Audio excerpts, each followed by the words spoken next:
때는 1999년 11월 10일 오전 8시 중년의 두 남성이 파출소로 뛰어들어옵니다. 아유, 이게 무슨 일이래 그래? 저기 그 중학교 있는데 그 대청호 공터에 말이죠. 차가 한 대 있는데 거기 사람이 쓰러져 있어요. 아무리 불러도 기척이 없는데 얼른 좀 가보세요. 대청호에서 낚시를 하던 낚시꾼들이었습니다. 20일 전부터 낚싯대를 펼쳐놓고 왔다 갔다 했다는데요. 이틀 전부터 보였던 차가 신고 당일 아침에 또 보여서 뭔 일인가 싶어 차 안을 봤다고 했습니다. 이틀 전부터.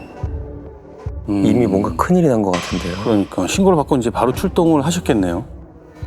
파출소에서 모천경찰서로 바로 연락을 줬는데 신고 내용을 듣자마자 느낌이 안 좋더라고요. 거기가 갈대바지 우거져 있는 데다 드문드문 낚시꾼들만 가는 데라 인적이 거의 없는데 공터에 주차된 지 이틀이나 됐다고 하니까 스스로 목숨을 끊은 게 아닌가 싶었습니다. 그렇죠. 스스로. 그러면 직접 가보시니까 상황은 어떤 상황이었나요?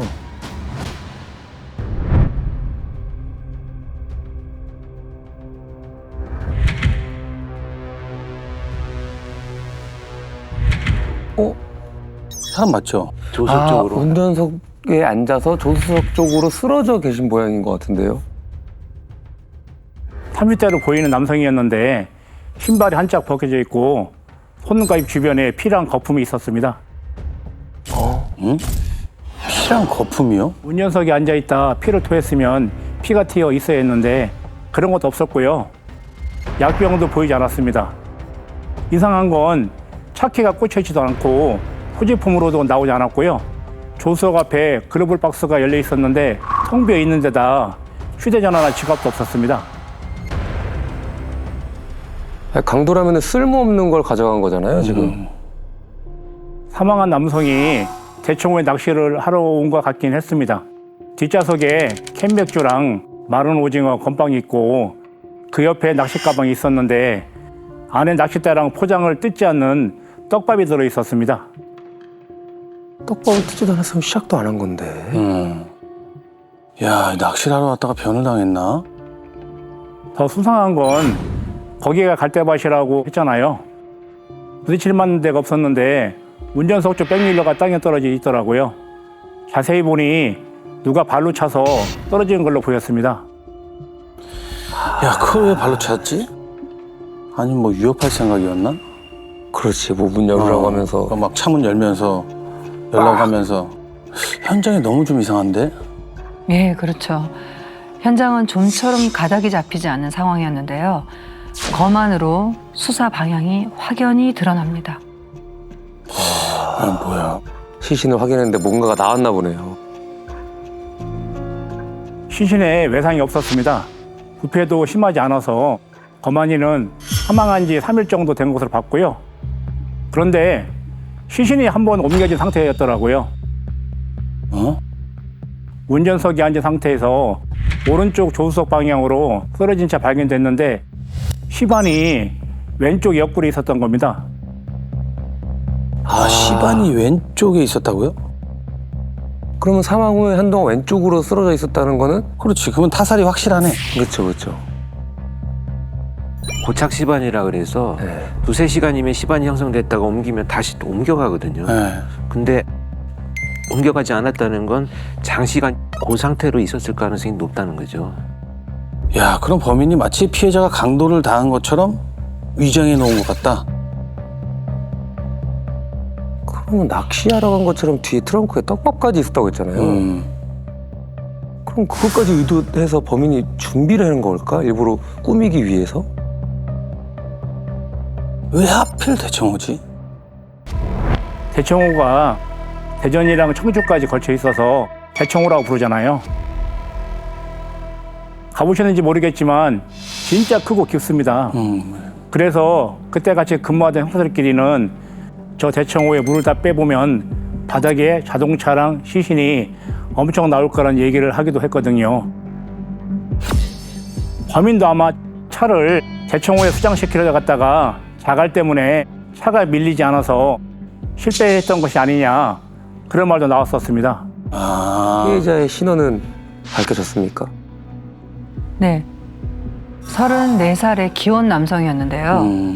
대전에 거주하는 걸로 확인됩니다. 대전이요? 옥천이 아니라? 그러니까 차로 30분이 채 안 걸리는 가까운 거리입니다. 아내도 전화로 부고로 전해 듣고 바로 경찰서로 왔고요. 20대 초반 정도로 보이는 굉장히 어린 여성분이었습니다. 아내 나이가 23살이었습니다. 남편보다 정확히 11살 어렸는데요. 아내 말로는 남편이 밤낚시를 간 후에 연락이 안 돼서 남편 지인들에게 전화를 돌리던 중이었다고 했습니다. 그렇게 한참을 얘기를 나누었는데 뭔가 이상한 겁니다. 아내의 감정이 안 보이는 겁니다. 어떻게 저렇게 무덤덤할 수 있을까 싶은 생각이 들 정도로요. 어떻게 그럴 수가 있나? 이런 경우에 이제 공항에 와서 자기가 뭘 하고 있는지 모르는 경우들이 가족들이 많아요. 공항에 와서. 그러기에는 말이 안 되는 게 결혼한 지 이제 한 달밖에 안 된 신혼부부였고요. 남편이 밤낚시로 하러 나간 것도 4일 전이라고 했거든요. 지인들한테만 전화를 했다? 그렇지. 신고도 하지 않고? 이건 좀 수상하지? 네. 그래서 사망한 남성의 형을 만나봤죠. 형한테 동생 부부에 대해 물었더니 자기도 이해가 안 간다는 식으로 말을 하는 겁니다. 동생이 연애도 해본 적 없는 숙맥이었는데 갑자기 어떤 여자랑 동거를 했다고 했고요. 상견례도 식도 올리지 않은 채 혼인신고만 하고 사는 거라고 했습니다. 아니, 단박에 동거에 혼인신고까지. 이거는 좀 말이 안 되는데. 근데 피해자 지인들을 만나보니까 더 황당한 얘기를 하더라고요. 처음 만난 건 6월이라고 했고요. 한 달 전인 10월에 혼인신고를 한 건 맞는데 같이 산 지는 20일도 채 되지 않았다고 했습니다. 어린 신부라 짓궂은 농담을 건넸더니 같이 사는 동안 잠자리를 해본 적이 없다. 아내가 한 달간 참아달라고 했다. 이런 얘기를 하더라는 거죠. 혹시 둘이서 어떻게 만났는지 아는 사람도 있었나요? 있었습니다. 사망한 남편의 동료가 자세히 알고 있었는데요. 사망자가 예전에 일하던 인쇄소 사장이랑 직원이랑 셋이서 친하게 지냈는데 그중 직원이 아내를 소개해 준 거라고 했습니다. 과거 동료한테서 소개를 받았구나. 소개받자마자 서로 첫눈에 반했다고도 표현하잖아요. 그런데 이게 어떻게 된 일일까요? 아내에게 남편을 소개해줬다는 그 직원의 이름을 꺼냈더니 모르는 사람이라고 말합니다. 응? 남편이랑 가까이 지냈다는 그 인쇄소 사장조차도 모른다고 하고 말이죠. 이야, 이거 점점 미스터리하네. 아니 말이 안 되는 게 소개해준 사람도 남편이랑 친한 사장조차도 지금 다 모른다? 이거 어떻게 된 거야? 그러면 지금 누군가는 거짓말을 하고 있다는 거잖아요. 그때 아내가 왜 혼인신고 후 한 달간 잠자리를 거부했을까? 그리고 그 한 달이 다 돼갈 무렵 남편이 타살된 채 발견된 이유가 뭘까를 두고 고민을 하다가 부부의 보험을 확인해 봤습니다. 아 맞아. 보험. 그 생각을 못했네. 아, 그러고 보니 시기가 딱 맞아 떨어지네. 그러니까 약속했던 한 달이 딱 됐을 무렵에 지금 남편이 살해가 된 거잖아요. 남편 앞으로 보험이 얼마나 들어있었어요? 남편 앞으로 보험이 6개나 들어있었고요. 이야. 교통사고로 사망했을 때는 9억 4천, 일반재해로 사망했을 때는 1억 3천여만 원이 아내 앞으로 지급되게 돼 있었습니다. 마지막 보험을 가입한 지 3일 만에 남편이 사라진 거였고요. 참. 교통사고 사망 시 9억 4천이요? 근데 보험을 6개나 들었으면 이거는 충분히 의심해 볼 만한 정황인 것 같아요. 그러니까 지금 보니까 그래서 급하게 혼인신고를 하고 법적 부부로 보험금을 타려고 그렇죠. 그런 냄새가 너무 나는데. 근데 지금 남편이 교통사고로 사망한 게 아닌 것이 명백하잖아요. 그렇죠. 근데 지금 상황으로 본다면 9억 4천이 아니라 1억 3천만 원 정도의 보험금을 받을 수 있는 이런 상황인데 만약에 보험금을 노린 거면 오히려 돈이 더 되는 교통사고로 위장을 하려고 하지 않았을까 이런 생각이 들거든요. 혹시 사인은 나왔나요? 독극물이나 수면제 같은 약물 반응은 없었고요. 1차 부검 때 질식사가 의심된다는 소견은 나왔는데 2차 때 사인 불명으로 나왔습니다. 에? 사인 불명이 어떻게 그럴 수가 있지? 그럼 어떻게 사망했다는 거예요, 지금 이게? 이때는 1차 부검에서 질식사로 나왔다고 하면 질식사가 맞는 거예요. 보통 목을 졸라서 질식을 하게 되면 흔적이 남잖아요. 네. 뭐 줄에 의하면 교사, 손에 의하면 엑스타 이렇게 표현이 나기 때문에 명백하게 사망했다라고 이렇게 보험 결과서가 나가게 되는데 근데 죽음에 이르게 한 행위나 도구가 밝혀내기 어려웠던 게 바로 비급회색이에요. 그러니까 비급회색은 코와 입이 막혀서 죽었는데 무엇으로 인해서 폐색이 되었는지 모르겠다라는 의미지 질식사는 맞다는 얘기죠. 좀 모호한 경우에는 오히려 수사에 혼선을 주기 때문에 차라리 사인 불명하는 게 확실히 수사를 이어가는 데는 더 도움이 될 수가 있다 이렇게 생각을 할 때이죠. 근데 더 확실한 건 시신이 한번 옮겨졌다는 거잖아요, 지금. 그렇지. 근데 이게 지금 아내가 혼자 가능한 일일까요? 만약 아내가 남편의 보험금을 노리고 저지른 살해라면은 아내에겐 반드시 공범이 있었어야 했습니다. 아내에게는 면허도 없었고요. 운전도 할 줄 몰랐기 때문이죠. 그래서 아내를 다시 찾아가 보험 얘기를 꺼냈더니 남편이랑 같이 든 보험이고 수령액도 남편과 비슷한 수준이었고요. 자기 앞으로도 보험이 5개나 들어있다며 딱 잘라 말합니다. 야, 그럼 보험이 부부만 총 11개야? 참나. 근데 도무지 납득이 안 되는 겁니다. 생전에 남편 혼자 일을 했는데 한 달 월급이 135만 원이었거든요. 한 달 만에 사망했으니 딱 한 달치만 보험금을 내면 되는 상황이긴 했지만 보험금이 월급이 3분의 1가량 됐습니다. 70만 넘은 거잖아, 지금. 그럼 이거는 한 달을 넘기면 안 되는 상황이었네. 그렇죠. 야, 아내 앞으로 들어둔 건 이런 상황을 대비해서 꼼수를 쓴 걸 수도 있겠다. 이런 상황에 나도 들었다. 이렇게 꼼수를 쓴 거야. 그렇죠. 그것 때문에 혹시나 싶어 부부가 살던 집을 감식해 봤는데 아무것도 나오진 않았습니다. 남편이 낚시를 나갔다던 그날 전후로 아내의 휴대전화 통화 내역에도 수상한 점은 없었고요. 야, 이건 뭐지? 그러면은 아내가 아닐 수도 있는 건가? 그런데 아내를 만나고 그 집에서 딱 나오는 순간에 뭔가가 형사님 눈에 꽂힙니다. 어쩌면 아내가 저희에게 꼬리를 밟히지 않으려고 공중전화를 썼을 수 있겠다 싶어서 통화 내역을 모두 뽑아왔죠. 그래서 통화를 많이 한 번호들을 추리고 있는데 저희가 남편 지인들이랑 동료들을 탐문했을 때 들었던 이름이 나오는 겁니다. 남편 쪽 탐문 중이에요. 드디어. 그럼 남편 주변 사람들도 아는 사람이라는 거잖아요. 그러니까. 그게 누구였는데요?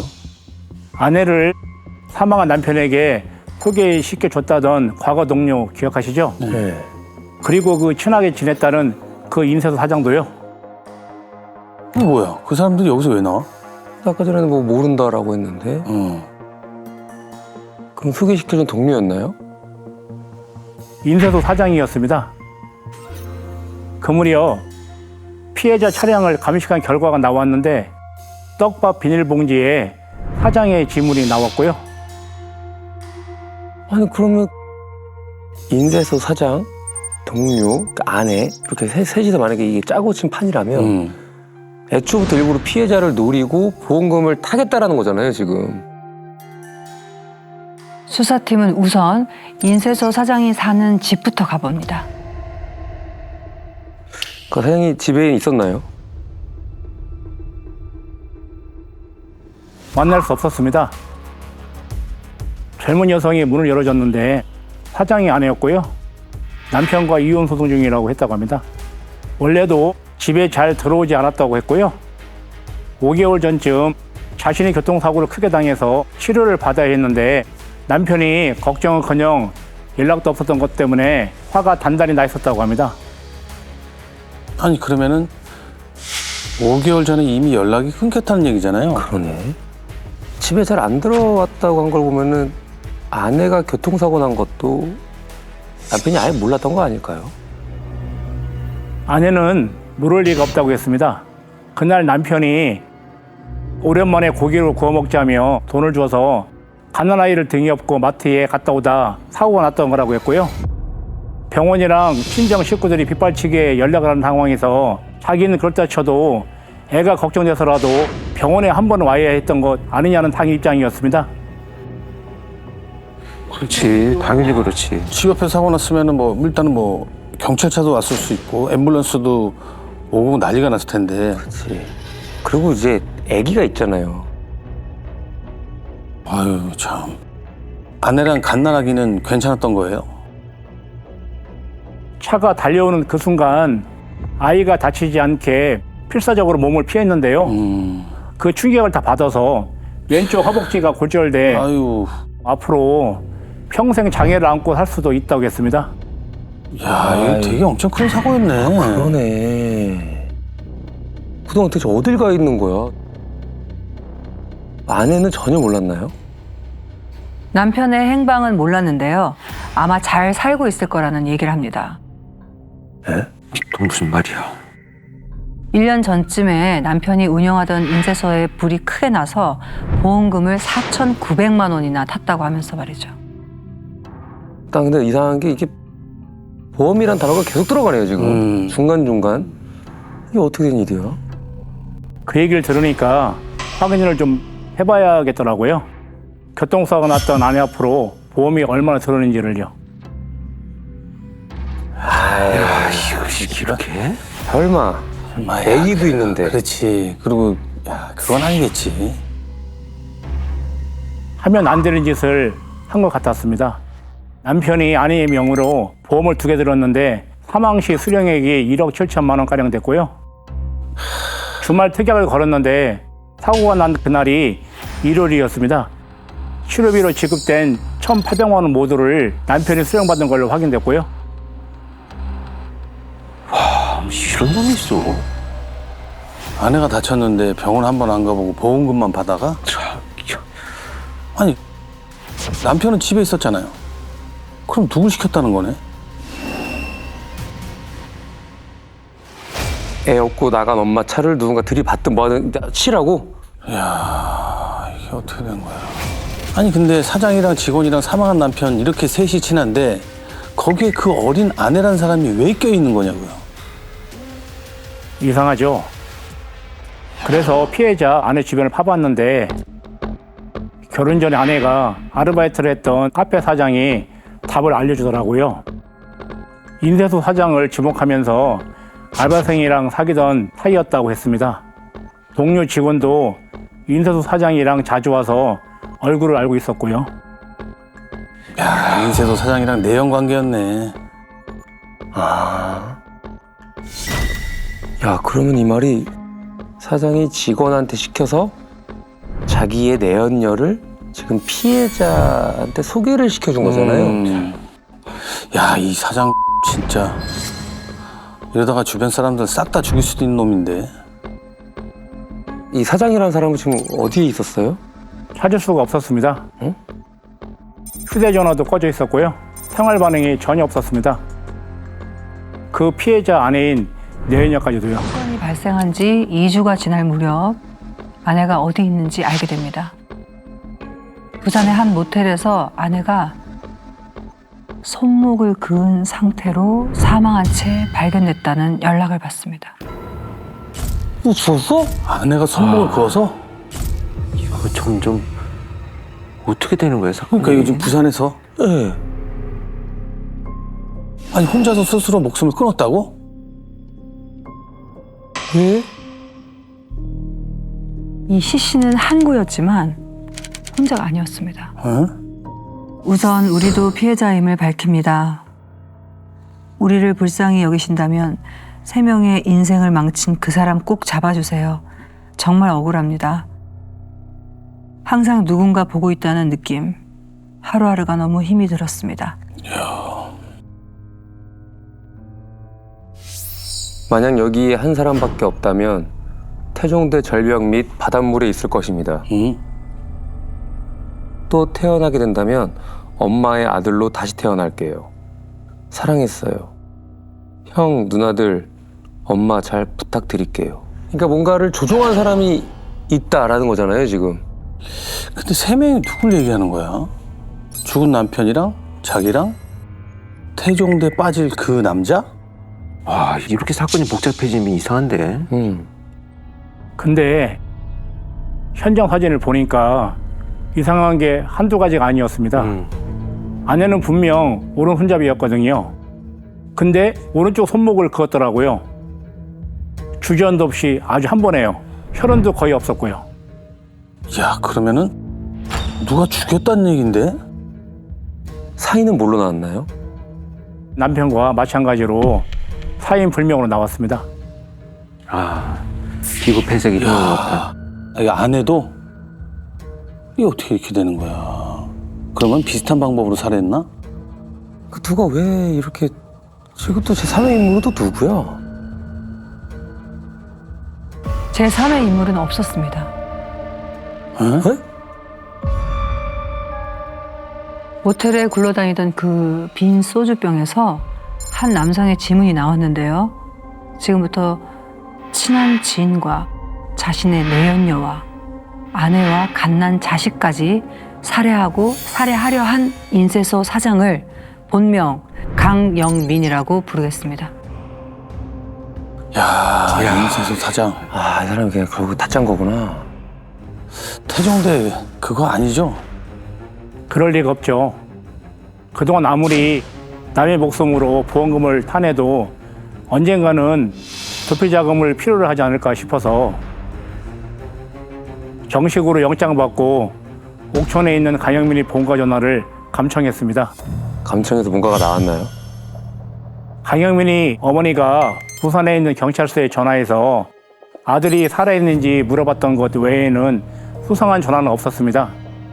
강영민이 보험을 탔던 사건들을 확인해보고 있었는데요. 가장 처음 인쇄소에 방화를 저질렀을 때 방화 전후로 유독 전화를 많이 했던 사람이 하나 나오는 겁니다.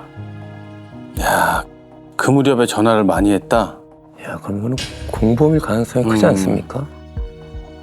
그렇죠. 그래서 그 사람을 만났는데 온몸에 화상을 입었더라고요. 왜 그러냐 물어봤더니 갑자기 술술 자백을 합니다. 강영민이 인쇄소에 불을 질러주면 1,000만 원을 주겠다고 하면서 휘발유에 갈아입을 옷까지 책임졌다고 했고요. 자기 지인이랑 같이 불을 지르다 옮겨 붙은 거라 털어놓습니다. 아유, 야, 그걸 시킨다고 하니? 아, 불치른다고 불치르는 게 말이 되나? 게다가 아주 중요한 얘기를 했습니다. 얼마 전 옥천의 한 버스 정류장에서 강영민이랑 강영민의 어머니를 봤다고 하더라고요. 그게 모텔에서 유서를 남긴 지 한 달이 지난 12월 중순쯤이라고 했습니다. 아, 살아있네. 엄마도 알고 있었네. 엄마는 몰랐을 수도 있죠. 그렇게 끔찍한 살인범인 줄은 전혀 몰랐을 수도 있고. 감청 기간은 3개월. 그걸 한 번 더 연장을 합니다. 해가 바뀌고 2월 중순 드디어 전화가 옵니다. 어떤 젊은 여성이 자기 입으로 강영민의 이름을 뱉습니다. 어머니 잘 지내시죠? 다름이 아니라 영민 씨가 3월에 자수할 생각인데 변호사 비용으로 500이나 1000쯤 준비해 주실 수 있을까요? 대전의 한 인쇄소에서 일하는 20대 중반의 여성이었습니다. 저희가 몇 번이고 뒤쫓았는데 번화가에서 자꾸만 사라지더라고요. 또 새로운 여성이네.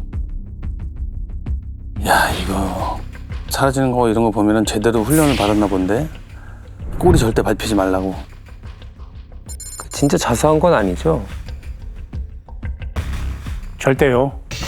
2달이 지날 때까지 자수는커녕 코빼기도 보이지 않았습니다. 야, 눈치를 챈 건가? 그래서요? 이대로 있다가는 그 여성도 빠질 수도 있겠다 싶은 마음이 드는 겁니다. 그치. 지금 강영민의 주변 사람은 한 명씩 다 죽어나가고 있거나 크게 다치고 있어요. 그래서 직접 만났죠. 그간 강영민이 무슨 짓을 했는지 샅샅이 얘기하니까 충격을 받았는지 한참을 아무 말도 안 하더라고요. 그러다 4시간 만에 주머니에서 열쇠를 하나 꺼내줬습니다.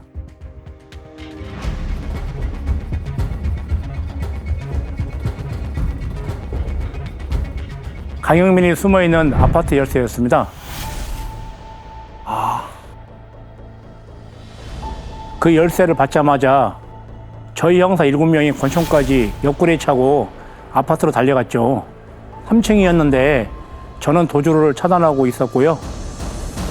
선배 형사 2명이 열쇠로 문을 열고 들어가니까 방 안에서 누구요 하는 남자 목소리가 들렸다고 합니다.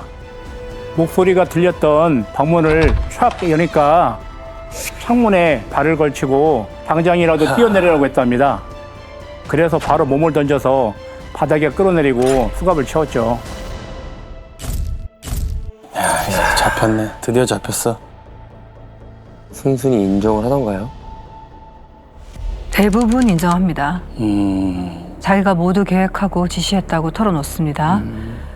대청호에서 발견된 차량에 백밀러가 바닥에 떨어져 있던 것도 교통사고로 위장해서 9억이 넘는 돈을 보험료로 받아내려고 발로 찼던 건데 계획대로 되진 않았다고 했고요. 근데 딱 하나 그것만은 아니라고 부정한 게 있었습니다. 부산 모텔에서 내연녀를 죽인 건 맞는데 자기에게 죽여달라고 해서 그 부탁을 들어준 것뿐이라고 주장했습니다. 모텔에서 사망한 23살의 그 내연녀가요. 그날 한 장의 유서를 더 남겼습니다. 어?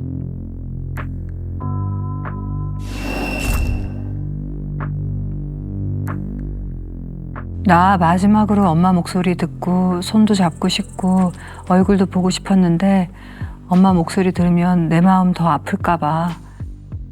나 이렇게 되었지만 이제 가지도 못하니까 전화도 할 수 없으니까 슬퍼하지도 말고 가슴 아파하지도 마. 나 더 좋은 곳에서 더 행복하게 있을게. 엄마 정말 보고 싶다. 못난 딸 이런 모습 보여서 미안하고 정말 사랑했었어. 근데 어쨌든 범행에 가담을 했다는 거는 용서가 안 되지만 그만큼 이제 교묘하게 이 주범이 뭔가 조종을 했다는 것이 이제 중요한 의미가 되겠죠. 네. 대체 왜 그랬답니까? 2명의 목숨을 빼앗고 아내와 자식까지 살해하려 한 강영민은 돈에 눈이 멀어 있었습니다. 아, 우리 형사님이시구나. 아니, 어떻게 자기 아내하고 자식까지. 사채돈에 손대다 보니까 사채돈이 또 이자가 더 많이 커지는 바람에 감당할 수가 없었습니다. 아니, 뭐 때문에 사채까지 쓴 거라고 합니까? 결국 도박 때문이었습니다. 아유, 그럴 줄 알았어. 아유. 아, 그렇다면 뭐 다 자기 살라고 다 주변 사람 다 죽이고 보급 타고 그렇게 했겠다, 그러면. 그러니까. 말이 되는 변명을 해야지, 무슨. 강영민이 저지른 사건마다 공범을 모두 잡아냈는데요. 그중에 아내를 차로 쳤던 공범이 애를 얻고 나온 걸 보고 순간 망설여져서 강영민한테 전화를 했다고 하는데요. 상관없으니 그냥 치라고 했다고 합니다.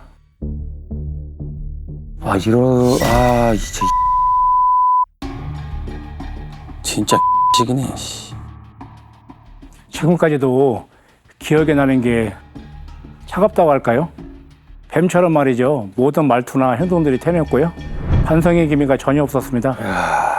제가 만났던 다른 연쇄살인범처럼 굉장히 사이코패스 성향이 아마 높은 범인이었을 것 같아요. 검사를 해봤다면. 도피 중에도 또 다른 여성을 속여서 네. 범행의 도구로 쓴 거잖아요. 그렇지. 야, 이게 사람을 죗값은 얼마나 받았습니까? 사형을 선고받습니다. 사망한 내연녀를 포함해 공범이 모두 7명이었는데요. 징역 4년에서 10년을 받습니다. 구속된 강영민을 면회한 기자가 있었는데요. 강영민이 이런 말을 했다고 합니다.